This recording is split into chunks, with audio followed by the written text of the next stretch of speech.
800 निकल गई। भाई तू मत दिख मेरे सामने। क्या चाहिए आपको? हॉरर कॉमेडी कैसे हो गई पता नहीं चला भाई, क्योंकि कॉमेडी वाइज तो इसमें ऐसा काश कोई नकली प्रभास भी भाड़े का मिल जाता तो ओरिजिनल वाला इस बेइज्जती। यार प्रभास की इतनी बुरी तरह से ये इंसल्ट कर रही है कि पुरानी दुश्मनी हो वही निकाल रही हो। अचानक से एक्शन सीन, अचानक से रोमांस सीन, कहता हूँ अचानक। हॉलीवुड मूवी देख देख के ना इनका दिमाग क्या अलग ही लेवल पे, पता नहीं क्या लेवल हो गया है इनका। गंदी पिक्चर बनाई है कि मुझे शर्म आती है ये कहते हुए कि मैं फिल्में देखकर अपना पेट पालता हूँ। मुझे शर्म आती है कि मैं आप जैसे रिव्यूज देखकर मूवी देखने, जी हाँ मैं हाजिर हूँ यूट्यूबर्स के घटिया रिव्यूज के साथ। इस बार क्या होने वाला है कि उन सबको मैं पहलने वाला हूँ जिन लोगों ने गलत रिव्यूज दिए हैं दी राजा साहब मूवी के, क्योंकि इतने घटिया रिव्यूज भाई मैं सोच भी नहीं सकता। इतने घटिया रिव्यूज थे वॉर 2 के भी नहीं थे, सिकंदर के भी नहीं थे जितने दी राजा साहब के, क्योंकि प्रभास से इतनी हेट करते हैं ये यूट्यूबर्स, ये क्रिटिक्स, क्या ही बोलूं मैं आपको, इतनी भड़ास निकाल रहे हैं ना। लेकिन मैं भी कहाँ छोड़ने वाला हूँ, मैं भी उन सबको सबक सिखाने वाला हूँ इस वीडियो में कि उन्होंने क्या बोल दिया है। ये तो आपको भी पता होगा, इतनी कोई फिल्म बुरी होती ही नहीं है जितने इनके घटिया रिव्यूज होते हैं। भाई क्या मूवी में एक भी पॉजिटिविटी नहीं है? ये लोग बोल रहे हैं कि मूवी एकदम घटिया है, क्वालिटी नहीं है, ये वो एक्टिंग नहीं आती प्रभास को, मतलब इतने घटिया रिव्यूज। देखिए इस वीडियो में आपको सच्चाई एक्सेप्ट करनी पड़ेगी भाई। अगर किसी का उधार लेके आप छुप जाओ ना, वो भी इतनी नेगेटिविटी नहीं करता, इतनी बुराई नहीं करता जितने ये रिव्यूअर्स करते हैं। भाई ये तो मूवी की वाटी लगा देते हैं यार। ये तो प्रभास है जिनके दम पर ये मूवी डे 1 में 100 crore plus world wide collection कर रही है। अब आप खुद सोच लीजिए ये है प्रभास का स्टार्ट। चलो मान लेते हैं कि आपको मूवी अच्छी नहीं लगती, तो इतनी बुरी तरह से आप किसी एक्टर को बोलोगे, किसी डायरेक्टर की इंसल्ट करोगे इतने बुरे तरीके से, क्या उसने कोई बड़ा पाप कर लिया है? मतलब मूवी है, एक्सपेरिमेंट है। अगर आपको अच्छा, वैसे तो मूवी आपको पता है कैसी है, बताने की जरूरत नहीं है। मैंने कल रात ही मूवी देखी और भाई क्या बताऊं आपको, इनके रिव्यूज देख के ना मेरा दिमाग खराब हो जाता है। तो चलिए हम बंदर का रिव्यू शुरू करो, सूरज का रिव्यू शुरू करते हैं। एक डायरेक्टर मारुति ने ऐसा ख्वाब दिखाया रोल्स रॉयस का कि फिल्म मारुति 800 निकल गई। भाई तू मत दिख मेरे सामने। आई मीन फिल्म में ना किसी भी सीन का सर है ना पैर है, सीधा ये डायरेक्टर को भला बुरा बोल रहे हैं, ये बोल रहे हैं कि किसी भी सीन का ना सर है ना पैर है। सीधी तो मूवी है, सीधी डायरेक्शन है, सब कुछ सही है, मतलब हर एक सीन स्टेप बाय स्टेप चलता है, फिर भी ये बोल रहे हैं कि किसी भी सीन का सिर ना पैर है। अबे क्या चाहिए आपको? गुंडे को मारने से पहले बोलते कि लड़कियों को आइटम नहीं बोलते, लड़कियों की पैर छू के इज्जत करते। और फिर उसके बाद cut to the next shot, पूरे फिल्म में 3 हीरोइनों के नाभि कमर, नाभि कमर, नाभि कमर। प्रभास ये कहना चाहते थे कि औरतों की इज्जत करनी चाहिए। रियल लाइफ में कितने हम्बल हैं वो, कितने अच्छे हैं, ये अब बताने की जरूरत नहीं है। लेकिन ये क्या बोल रहे हैं, कभी नाभि कभी कमर। अबे क्या दिखाएंगे, मूवीज में ये सब तो होता है। देखिए मूवी एक एंटरटेनमेंट होती है, तो मूवी में ये सब दिखाना कोई बुरी बात नहीं है। और ये क्या बोल रहे, कभी नाभि कभी, अबे क्या कहना चाहते हो यार। और कोई भी एक्टर मुझे इसलिए भी पसंद होता है क्योंकि अगर वो रियल लाइफ में अच्छा होगा तभी मुझे ज्यादा पसंद आता है। यानी कि प्रभास के वो रियल लाइफ में भी बहुत अच्छे हैं, इसलिए उनकी मूवीज की चॉइस भी ऐसी ही होती है और ऐसी ही झलकती है। लेकिन इन लोगों को बहुत दिक्कत है, ऐसे लोगों को मैं तो ये कहूंगा कि बोला ही मत करो मूवी के बारे में। चलिए हम ज्यादा नहीं देखते, हम नेक्स्ट रिव्यू देखते। लेकिन उसके बाद वो 2 हीरोइंस का आना एंड लास्ट में पहली वाली हीरोइन फिर से आती है। और देखिए जो पहले हीरोइंस आती है वो क्यों आती है, जो लास्ट में हीरोइन आई वो क्यों आई है, कौन से हीरोइन का क्या रोल है, कैसे रोल है, ये सारा एक्सप्लेन मूवी में किया गया है। मुझे तो लगता है इन्होंने मूवी ठीक से देखी नहीं, इनकी आंखें कहीं और थी। मुझे तो लगता है ये मूवी नहीं देखने गए थे, ये बस गलतियां निकालने गए थे। बस इन्होंने सोचा कि जानबूझ के गलतियां निकालूंगा और ऐसे बता दूंगा कि अगली हीरोइन पीछे थी, पिछली लास्ट में कोई और हीरोइन आती है, ये होता है वो होता है। हॉरर कॉमेडी कैसे हो गई पता नहीं चला भाई, क्योंकि कॉमेडी वाइज तो इसमें ऐसा कुछ था ही नहीं। इनका सवाल ये है कि हॉरर कॉमेडी कैसे हुई। ये साफ साफ मूवी में दिखाया गया है कि पहले जो मूवी का फर्स्ट हाफ था वो कॉमेडी से चलता रहता है और सेकंड हाफ में भी कॉमेडी चलती है, और सेकंड हाफ में ज्यादा आपको हॉरर सीन्स दिखाए जाते हैं, जैसे कि उस महल के आसपास एकदम चलते रहते हैं सीन, तो वो हॉरर ही है भाई। मतलब पता नहीं इनको क्या अकड़ हो जाती है। देखिए अगर इनको लगता है मूवी में थोड़ी भी गड़बड़ ट्रेलर से, तो ये बाकी जाके मूवी को पूरा जज करते हैं और कहते हैं कि ये मूवी, ये हॉरर सीन था, ऐसे होना चाहिए था, ऐसे। मतलब इनको गलतियां निकालनी ही निकालनी है यार, चाहे मूवी आप कितनी भी अच्छी बना लो। वो किधर है राजा साहब का बूढ़ा वर्जन? वो फिल्म में तो था ही नहीं भाई, जिसको अपन ने ट्रेलर में देखा था। देखिए उसमें क्या होता है कि प्रभास जब कुर्सी पे बैठते हैं तो वो सीन बदलने ही वाला, यानी कि प्रभास का जो बूढ़े वाला वर्जन है वो देखने को मिल जाता आपको, लेकिन मेकर्स ने किसी वजह से वो सीन कट कर दिया क्योंकि उनको स्टोरी में फिट नहीं बैठा या तो ज्यादा एक्स्ट्रा लग गया, यानी कि 3 घंटे की लेंथ ऑलरेडी हो गई थी तो उन्होंने सोचा होगा इतनी लंबी लेंथ हो गई ऑलरेडी तो ये सीन काट देते हैं, ज्यादा इंपॉर्टेंट नहीं लग रहा है, इसीलिए मेकर्स ने वो सीन काट दिया। लेकिन इनको ये बात कहाँ समझ आएगी, इनको तो मूवी की नॉलेज ही नहीं है ना, इतने साल हो गए रिव्यू कर रहे हैं लेकिन इतनी बात इनको नहीं समझ आई। फिल्म में ऊपर से जो जोकर वाला लुक था वो प्योर स्कैम था भाई। देखिए जोकर का सीन बिल्कुल स्कैम नहीं था, वो पार्ट 2 का बिल्टअप था, लेकिन इनको ये बात नहीं समझ आने वाली क्योंकि ये तो बस मूवी की जो मन में आए वो बोल देंगे, बस बुराई कर देंगे। अब नेक्स्ट जो घटिया रिव्यू है वो फिल्मी इंडियन का है, तो उसका बहुत बेकार रिव्यू है, उसका भी हम वैसे ही इलाज करने वाले हैं क्योंकि इस मूवी के बारे में तो हर कोई नेगेटिव ही बोल रहा है। ये जो बड़े बड़े यूट्यूबर्स हैं, सिर्फ BHT रिव्यू जो यूट्यूब चैनल है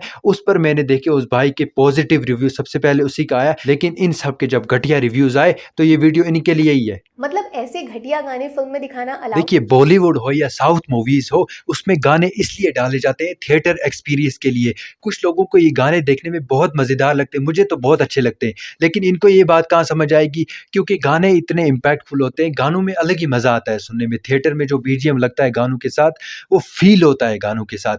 लेकिन ये क्या बोलेंगे, गाने बेकार डाल दिए, क्यों डाल दिए, स्टोरी में क्या जरूरत थी। अबे तुम लोगों को क्या पता है, नॉलेज क्या है फिल्मों की। राजा साहब के सामने आदि पुरुष को तो ऑस्कर मिलना चाहिए, अगर उस फिल्म से डर गए थे तो इस वाली के बाद मत। देखिए इन रिव्यूज का सिंपल सा फंडा है, ये अपने फायदे के लिए कुछ भी करते हैं, जैसे कि ये टाइम भी गुजर जाएगा दी राजा साहब मूवी वाला, जब भी कोई और बुरी मूवी आएगी ना तो ये बोलेंगे दी राजा साहब के लिए रिस्पेक्ट बढ़ गई, इस मूवी के लिए रिस्पेक्ट बढ़ गई। इनका यही फंडा है, ये एक मूवी को दूसरी से कंपेयर, दूसरी से तीसरी को कंपेयर बस करते और चलते जाते हैं, इनका कोई भरोसा आप नहीं कर सकते।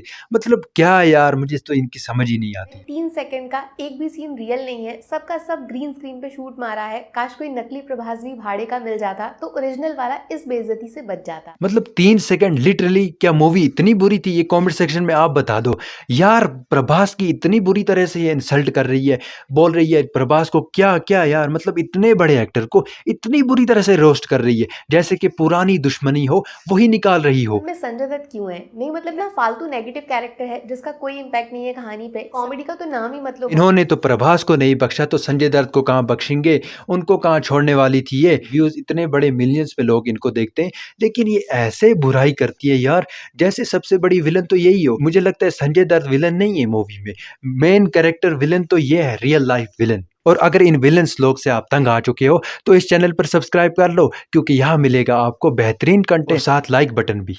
एकदम सीरियस सीन चल रहा है, दादाजी जब से गायब हुए, दादी माँ को अल्जाइमर हो चुका है, अचानक से एक्शन सीन, अचानक से रोमांस सीन, कहता हूँ अचानक से बैग अटका हुआ है पैसों का, उसको पकड़ के जमीन पे सुपर हीरो वाली लैंडिंग। भाई क्या चल रहा है? अरे अचानक से नहीं आते यार सीन, सिंपल से स्टोरी मतलब सीधी डायरेक्शन में चलती रहती है, लेकिन इनको ये बात समझ नहीं आने वाली। ये अपना दिमाग चलाएंगे हॉलीवुड वाला, हॉलीवुड मूवी देख देख के ना इनका दिमाग क्या अलग ही लेवल पे, पता नहीं क्या लेवल हो गया इनका। अब मैं ये कहना चाहता हूँ कि मूवी इतनी बुरी नहीं है यार जितनी ये बोल रहे हैं।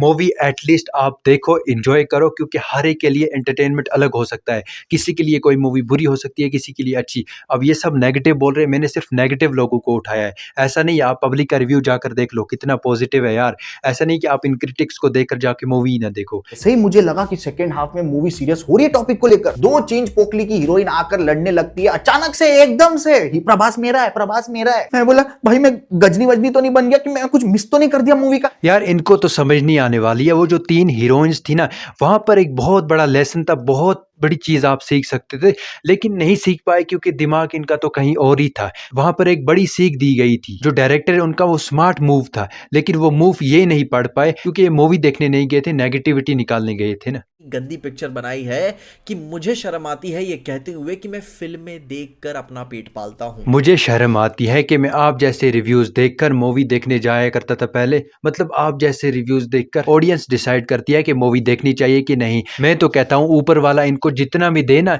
ये फिर भी बोलेंगे कम ही है भाई। मतलब मूवी देखनी पड़ती है इनको, और इनकी जिंदगी बड़ी अच्छी चल रही होती है क्योंकि इनको इनकम की कोई दिक्कत वैसे होती नहीं है, बहुत अच्छी लाइफ है। लेकिन ये क्या बोल रहे हैं, आपने सुना कि मुझे ये ऐसी मूवीज देखकर अपना पेट पालना पड़ता है। ये वर्ड सुनते ही ना मैंने सोचा कि काश इन्होंने कभी गरीबी भी देखी होती, जो कि इन्होंने देखी नहीं है, इसीलिए ऐसा बोल रहे हैं। डायरेक्टर के पास क्या विजन था?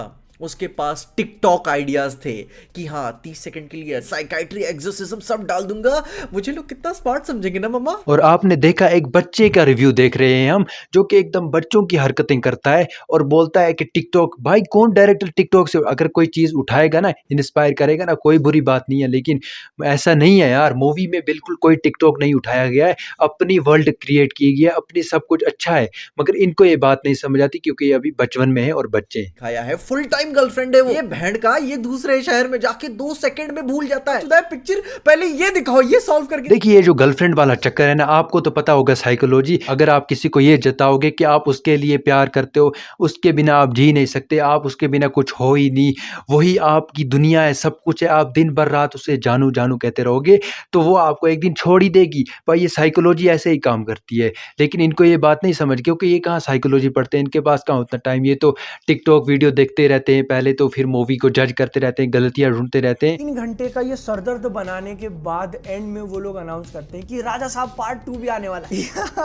आई विश मैं यहाँ पे जोक कर रहा होता। मुझे तो ये बात समझ नहीं आती, जो मूवी आपको अच्छी नहीं लगी तो वो सरदर्द कैसे हो सकती है। मान लो कि कोई मूवी आपको अच्छी नहीं लग रही तो आप उसको इग्नोर करोगे, आप अपनी जिंदगी में अपने सोच में डूबे रहोगे, या तो आप उस मूवी की कोई सीन को देखकर आपको अच्छा लगेगा। अगर आपको मूवी अच्छी नहीं लगी तो आपके सर में तो दर्द नहीं होगा। मैंने आज तक बॉलीवुड, हॉलीवुड, साउथ की बहुत अनलिमिटेड मूवीज देख रखी है, लेकिन मुझे तो कभी किसी मूवी को देखकर इससे नहीं लगा कि ये सर दर्द है। प्रभास की जो कल की मूवी आई थी उसको लेके भी कुछ एक सिमिलर कंप्लेन जैसा फील हो रहा था कि प्रभास और दिशा पटानी का जो पूरा लव ट्रैक है वो उतना इंपॉर्टेंट फील नहीं होता। देखा आपने जो कल की मूवी थी जिसने वर्ल्ड वाइड 1000 से 1200 करोड़ कमाए थे, उस मूवी में भी इन लोगों ने मिस्टेक निकाली। और कब निकाली? अब निकाली, क्योंकि प्रभास को तो इनको हेट करना था ना, किसी तरह से नेगेटिव बोलना था ना, इनके वीडियो की रीच बढ़ जाए, अपने फायदे के लिए किसी की भी वाट लगाने के लिए तैयार हैं। तो मुझे शर्म आती है कि ऐसे लोगों के रिव्यूज भी आजकल देखे जाते हैं। इस पहली वाली लड़की के साथ कुछ हो नहीं सकता तो दूसरी वाली के साथ सेटिंग शुरू कर देता और फिर तीसरी लड़की भी इसमें इन्वॉल्व हो जाती है और अल्टीमेटली किसी के साथ भी कुछ नहीं होता क्योंकि वो प्लॉट के हिसाब से मैटर ही नहीं। मूवी का प्लॉट बिल्कुल सिंपल था, जो पहले आपको लव स्टोरी दिखानी थी, फिर हॉरर सीन, कॉमेडी सीन, ये सब आपको मिक्सअप दिखाना था, यानी कि मूवी का बिल्कुल यही रोल था। लेकिन ये तो किसी और दुनिया से आए हैं ना, इसीलिए ऐसा बोल रहे हैं। एक लड़की से बात करते करते टेबल पे रखता है और अचानक से पता नहीं कौन सा लफंडर है जो उसको उठा करके भाग लेता है, जैसे उसको सपना आ रहा हो। 1 करोड़ रुपए से भरा हुआ सूटकेस मैटर ही नहीं करता। और रही बात उस सूटकेस की ना, जब वो लड़का आता है ना, उस सूटकेस को उठा कर ले जाता है ना, भाई वो सीन मुझे कितना पसंद आया था यार। और प्रभास उससे लड़ झगड़ कर जाकर एक जगह पहुंच जाता है वो सूटकेस, और सब लोग उसको पाने की कोशिश कर रहे थे। तो मतलब लोगों के लिए मैटर करता है वो सूटकेस, लेकिन ये क्या बोल रहे हैं, मैटर ही नहीं करता। लगता है इन्होंने वो सीन ध्यान से देखा नहीं, क्योंकि ये तो कहीं और दुनिया से आए हैं, किसी और दुनिया में खोए हुए हैं। तो ये वीडियो किसी को हेट फैलाने के लिए नहीं था, जो बीज इन लोगों ने बोया वही इन लोगों ने फल पाया। तो ये था आज का वीडियो, आई होप आपको पसंद आया होगा।